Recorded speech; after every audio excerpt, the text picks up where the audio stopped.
नमस्ते जी। 82वीं श्रव्य कणिका दयानंद दिवाकर, लेखक श्री आदित्य मुनि जी, वानप्रस्थ, अध्याय पंचम, सन 1857 संवत 1914 की क्रांति। हम एक लेख पढ़ रहे थे सत्यार्थ प्रकाश के छठे समुल्लास में से। आगे लिखा है, क्योंकि संसार में दूसरे का पदार्थ ग्रहण करना अप्रीति और देना प्रीति का कारण है, और विशेष करके समय पर उचित क्रिया करना, उस पर पराजित के मनोवांछित पदार्थों का देना बहुत उत्तम है। और कभी उसको चिढ़ावे नहीं, न ही हंसी और ठट्टा करे, न उसके सामने हमने तुमको पराजित किया है ऐसा भी कहें, किंतु आप हमारे भाई हैं इत्यादि मान्य प्रतिष्ठा सदा किया करें। यद्यपि स्वामी दयानंद ने युद्ध विद्या का यह विषय मनुस्मृति के 14 श्लोकों के आधार बनाकर लिखा है, तथापि स्थूलाक्षरों में मुद्रित बातें श्लोकार्थों से अतिरिक्त लिखी हैं, जो उनके जीवन में निकट से देखे गए एकमात्र 1857 के इस युद्ध में प्राप्त अनुभव पर आधारित हैं। राजपुरुषों का युद्ध समय में भी चौका लगाकर रसोई बना के खाना अवश्य पराजय का हेतु है, किंतु क्षत्रिय लोगों का युद्ध में एक साथ एक हाथ से रोटी खाते जल पीते जाना, दूसरे हाथ से शत्रुओं के घोड़े हाथी रथ पर चढ़ व पैदल होके मारते जाना, अपना विजय करना ही आचार और पराजित होना अनाचार है।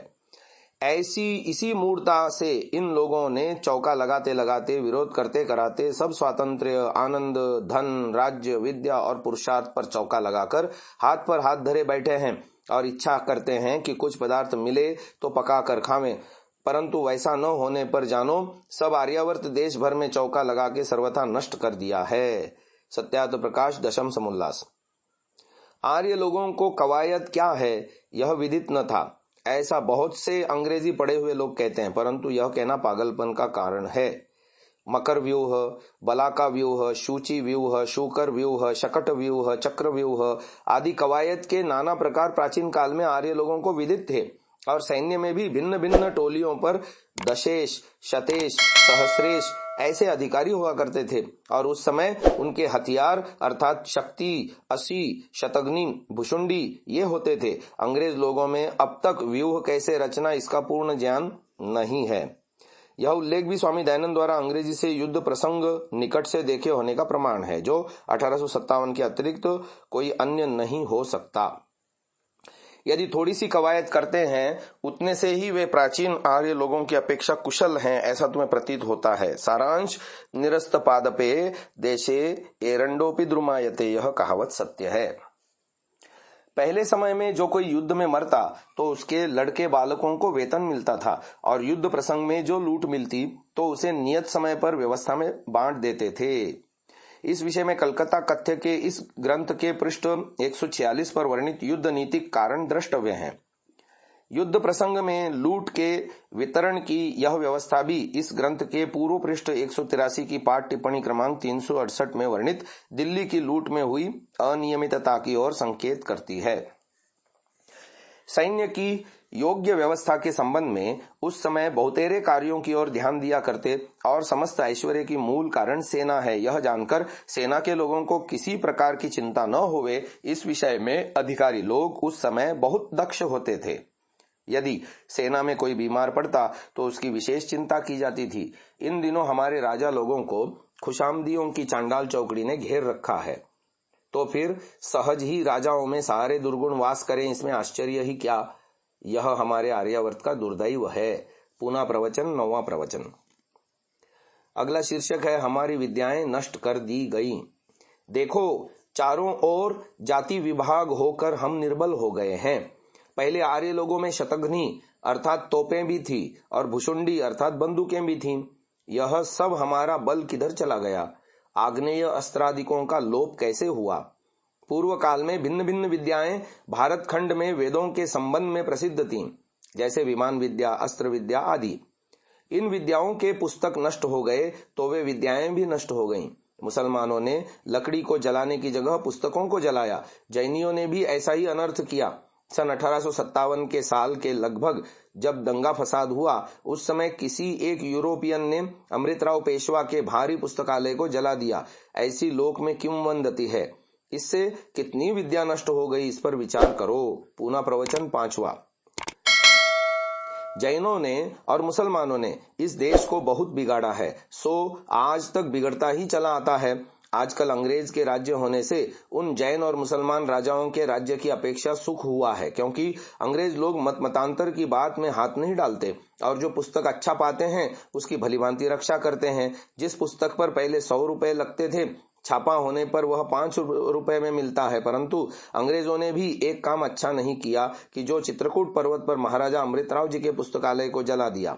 उसमें करोड़ों रुपयों के लाखों अच्छे अच्छे पुस्तक नष्ट हो गए। आर्यावर्तवासी लोग यदि इस समय सुधर जाएं तो सुधर सकते हैं, और जो पाखंड में ही रहेंगे तो इनका अधिक से अधिक नाश होगा, इसमें संदेह नहीं। क्योंकि आर्यावर्त देश के बड़े बड़े राजा और धनाढ्य लोग यदि ब्रह्मचर्य और विद्या का प्रसार, धर्म से सर्व व्यवहारों को करना और वेश्या अर्थात परस्त्री गमन आदि का त्याग करें तो देश के सुख की उन्नति हो सकती है। सत्यार्थ प्रकाश का प्रथम संस्करण।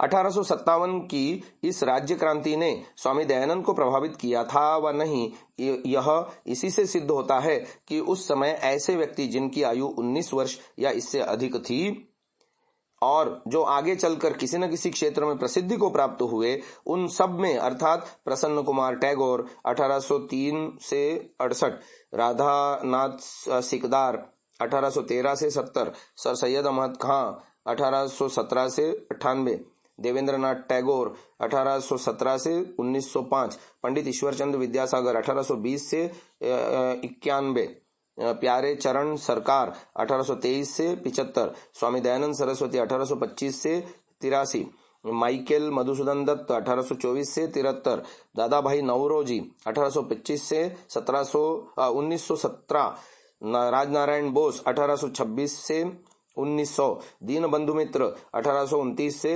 73, तारक नाथ पालित 1831 से 1914, प्रेमचंद रायचंद 1831 से 1907, डॉक्टर महेंद्र लाल सरकार 1833 से 1904, क्रिस्तोदास पाल 1834 से 84, रामकृष्ण परमहंस 1836 से 86, रामकृष्ण भंडारकर 1837 से 1925, केशव चंद्र सेन 1838 से 84, बंकिम चंद्र चैटर्जी 1838 से 94 इत्यादि।